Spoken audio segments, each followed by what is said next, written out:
ആകാശവാണി.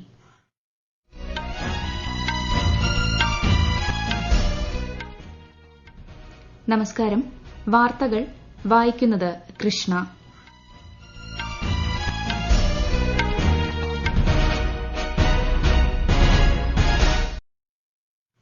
പ്രധാന വാർത്തകൾ.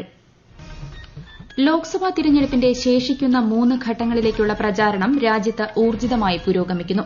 തിരഞ്ഞെടുപ്പ് കമ്മീഷൻ മുന്നൊരുക്കങ്ങൾ വിലയിരുത്തി. ഇടുക്കി ജില്ലയിലുണ്ടായ കൃഷിനാശം വിലയിരുത്തുന്നതിനായി കൃഷിമന്ത്രി പി പ്രസാദിന്റെ നേതൃത്വത്തിലുള്ള സംഘം വരൾച്ച ബാധിച്ച പ്രദേശങ്ങളിൽ സന്ദർശനം തുടങ്ങി. കേരളത്തിൽ കാലവർഷം ഈ മാസം 31-നെത്തും. സംസ്ഥാനത്ത് വേനൽമഴ ശക്തമായി തുടരുമെന്ന് കേന്ദ്ര കാലാവസ്ഥാ വകുപ്പ്.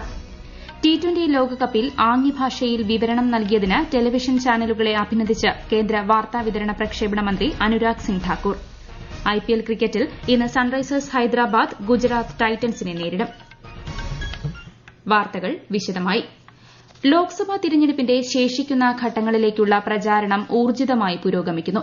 ഈ മാസം 20, 25 തീയതികളിലും അടുത്ത മാസം 1-നുമാണ് 5, 6, 7 ഘട്ടങ്ങളിലേക്കുള്ള വോട്ടെടുപ്പ്. വിശദാംശങ്ങളിലേക്ക്. പ്രധാനമന്ത്രിയും മുതിർന്ന ബിജെപി നേതാവുമായ നരേന്ദ്രമോദി ഇന്ന് രാവിലെ ഉത്തർപ്രദേശിലെ ലാൽഗഞ്ചിൽ തിരഞ്ഞെടുപ്പ് റാലിയെ അഭിസംബോധന ചെയ്തു. ജൌൻപൂർ, ഭദോഹി, പ്രതാപ്ഗഡ്, അസംഗഡ് എന്നിവിടങ്ങളിൽ അദ്ദേഹം ഇന്ന് പൊതുസമ്മേളനങ്ങളിൽ പങ്കെടുക്കും. നാളെ ബരാബങ്കി, ഫത്തേർപൂർ, ഹാമിർപൂർ മണ്ഡലങ്ങളിൽ 3 പൊതുയോഗങ്ങളെ പ്രധാനമന്ത്രി അഭിസംബോധന ചെയ്യും. 11 ലോക്സഭാ മണ്ഡലങ്ങളിലായി 7 റാലികളിൽ അദ്ദേഹം പങ്കെടുക്കും. AICC general secretary Priyanka Gandhi Congress നേതാവ് രാഹുൽ ഗാന്ധിക്ക് വേണ്ടി റായ്ബറേലി മണ്ഡലത്തിൽ ഇന്ന് പ്രചാരണം നടത്തും. കർണാടക ഉപമുഖ്യമന്ത്രിയും മുതിർന്ന കോൺഗ്രസ് നേതാവുമായ DK ശിവകുമാർ ലക്നൌവിൽ ഇന്ന് പ്രചാരണത്തിനെത്തും. ഡൽഹി മുഖ്യമന്ത്രിയും ആം ആദ്മി പാർട്ടി നേതാവുമായ അരവിന്ദ് കെജ്രിവാൾ ഇന്ന് പഞ്ചാബിലെ അമൃത്സറിൽ തിരഞ്ഞെടുപ്പ് റാലികളിൽ പങ്കെടുക്കും. പ്രധാനമന്ത്രി നരേന്ദ്രമോദി മഹാരാഷ്ട്രയിലും കോൺഗ്രസ് നേതാവ് രാഹുൽ ഗാന്ധി ഒഡീഷയിലും ഇന്നലെ തിരഞ്ഞെടുപ്പ് റാലികളെ അഭിസംബോധന ചെയ്തിരുന്നു. News desk Akashvani.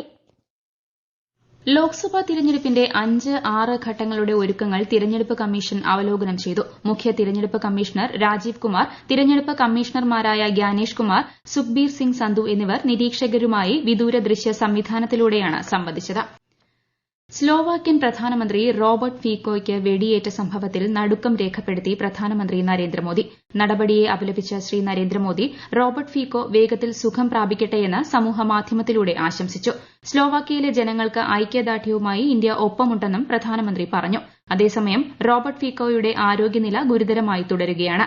തലസ്ഥാനമായ ബ്രാറ്റിസ്ലാവയ്ക്ക് 150 കിലോമീറ്റർ അകലെ ഹൻഗ്ലോവയിൽ ഇന്നലെ ഉച്ചകഴിഞ്ഞ് പാർട്ടി യോഗത്തിന് ശേഷം പുറത്തുവന്നപ്പോഴാണ് ഫീക്കോയ്ക്ക് വെടിയേറ്റത്. വയറ്റിൽ 4 തവണ വെടിയേറ്റ അദ്ദേഹത്തെ 3 മണിക്കൂർ നീണ്ട ശസ്ത്രക്രിയയ്ക്ക് വിധേയനാക്കി.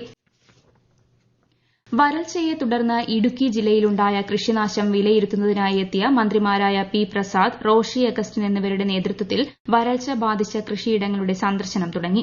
വെള്ളാരംകുന്നിലായിരുന്നു ആദ്യ സന്ദർശനം. ഇക്കൊല്ലമുണ്ടായ രൂക്ഷമായ വരൾച്ച ജില്ലയുടെ കാർഷിക മേഖലയെ സാരമായി ബാധിച്ചിരുന്നു. 17,481.52 ഹെക്ടർ സ്ഥലത്താണ് കൃഷിനാശം ഉണ്ടായിട്ടുള്ളത്. 30,183 കർഷകരെ ഇത് ബാധിച്ചു.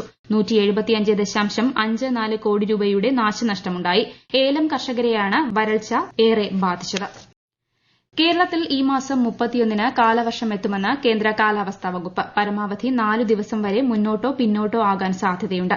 കഴിഞ്ഞ വർഷം ജൂൺ 8-നാണ് കാലവർഷം എത്തിയത്. കാലവർഷം ഈ മാസം 19-ഓടെ തെക്ക് കിഴക്കൻ ബംഗാൾ ഉൾക്കടലിലും ആൻഡമാൻ കടലിലും നിക്കോബാർ ദ്വീപിലും എത്തിച്ചേരാൻ സാധ്യതയുണ്ടെന്ന് നേരത്തെ കേന്ദ്ര കാലാവസ്ഥാ വകുപ്പ് പ്രവചിച്ചിരുന്നു. അതേസമയം കേരളത്തിൽ വേനൽ മഴ തുടരുകയാണ്. ഞായറാഴ്ച വരെ ശക്തമായ മഴയ്ക്ക് സാധ്യതയുണ്ടെന്നാണ് മുന്നറിയിപ്പ്. ചക്രവാത ചുഴിക്ക് സാധ്യതയുള്ളതിനാൽ 19-ന് അതിശക്തമായ മഴയ്ക്കും സാധ്യതയുണ്ട്. പത്തനംതിട്ട, എറണാകുളം, ഇടുക്കി ജില്ലകളിൽ ഇന്ന് ഒറ്റപ്പെട്ട ശക്തമായ മഴയ്ക്ക് സാധ്യതയുള്ളതിനാൽ കാലാവസ്ഥാ വകുപ്പ് മഞ്ഞ ജാഗ്രത നൽകിയിട്ടുണ്ട്. തെക്കൻ കേരള തീരത്ത് ശക്തമായ കാറ്റിനും മോശം കാലാവസ്ഥയ്ക്കും സാധ്യതയുള്ളതിനാൽ മത്സ്യത്തൊഴിലാളികൾ ജാഗ്രത പാലിക്കണം. കോഴിക്കോട് മെഡിക്കൽ കോളേജിൽ കൈവിരൽ ശസ്ത്രക്രിയയ്ക്ക് തിയേറ്ററിൽ പ്രവേശിപ്പിച്ച കുട്ടിക്ക് നാവിൽ ശസ്ത്രക്രിയ ചെയ്ത സംഭവത്തിൽ വിശദീകരണവുമായി ആശുപത്രി അധികൃതർ. ചികിത്സ പിഴവ് സംഭവിച്ചിട്ടില്ലെന്നും ബന്ധുക്കളുമായി ആശയവിനിമയം നടത്തുന്നതിൽ വന്ന കാലതാമസമാണ് ഉണ്ടായതെന്നും അധികൃതർ വ്യക്തമാക്കി. സംഭവം പ്രിൻസിപ്പൽ അന്വേഷിക്കും. കുട്ടിക്ക് കൈവിരലിൽ ശസ്ത്രക്രിയ കഴിഞ്ഞെന്നും ഇന്ന് ആശുപത്രി വിടുമെന്നും അധികൃതർ അറിയിച്ചു.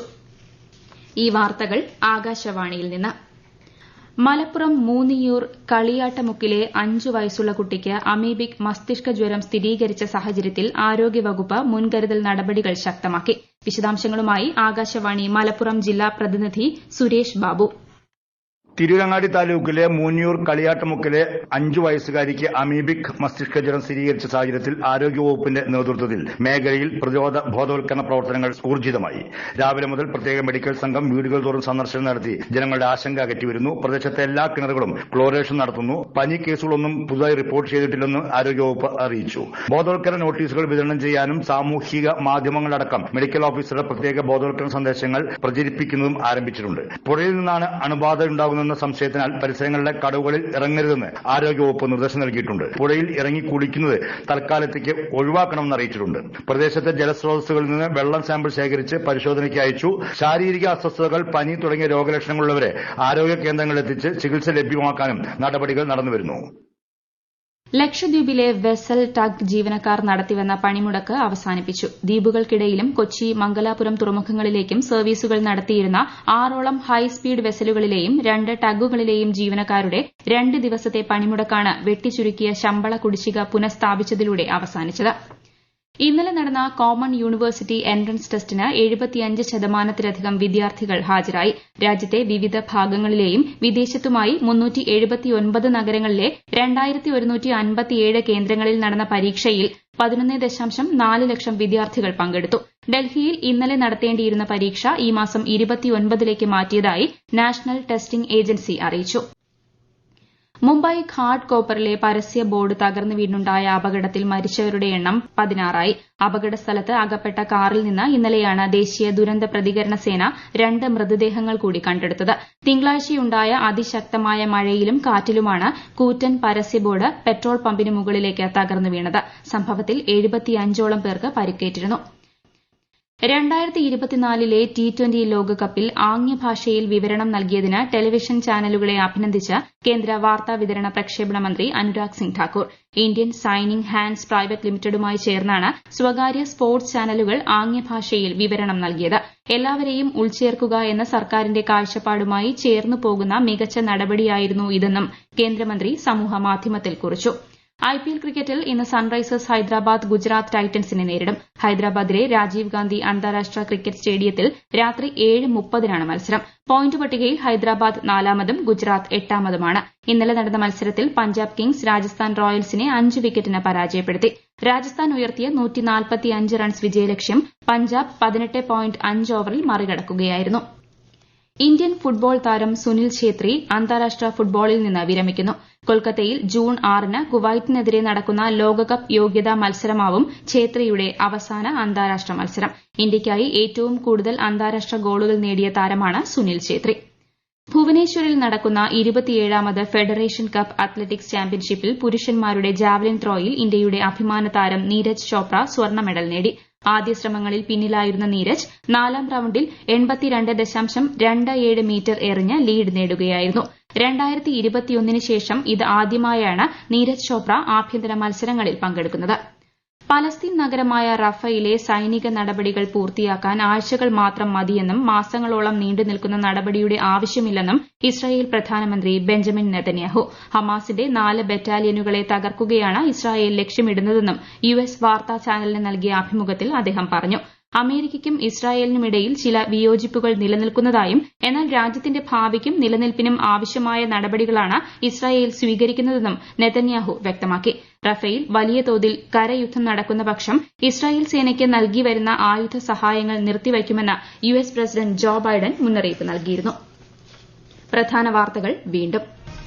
ലോക്സഭാ തിരഞ്ഞെടുപ്പിന്റെ ശേഷിക്കുന്ന 3 ഘട്ടങ്ങളിലേക്കുള്ള പ്രചാരണം രാജ്യത്ത് ഊർജിതമായി പുരോഗമിക്കുന്നു. തിരഞ്ഞെടുപ്പ് കമ്മീഷൻ മുന്നൊരുക്കങ്ങൾ വിലയിരുത്തി.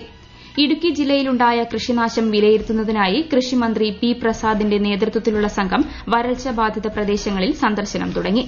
കേരളത്തിൽ കാലവർഷം ഈ മാസം 31-നെത്തും. സംസ്ഥാനത്ത് വേനൽ മഴ ശക്തമായി തുടരുമെന്ന് കേന്ദ്ര കാലാവസ്ഥാ വകുപ്പ്. T20 ലോകകപ്പിൽ ആംഗ്യഭാഷയിൽ വിവരണം നൽകിയതിന് ടെലിവിഷൻ ചാനലുകളെ അഭിനന്ദിച്ച് കേന്ദ്ര വാർത്താവിതരണ പ്രക്ഷേപണ മന്ത്രി അനുരാഗ് സിംഗ് ഠാക്കൂർ. IPL ക്രിക്കറ്റിൽ ഇന്ന് സൺറൈസേഴ്സ് ഹൈദരാബാദ് ഗുജറാത്ത് ടൈറ്റൻസിനെ നേരിടും. വാർത്തകൾ കഴിഞ്ഞു. അടുത്ത വാർത്താ പ്രക്ഷേപണം വൈകുന്നേരം 6:30-ന്.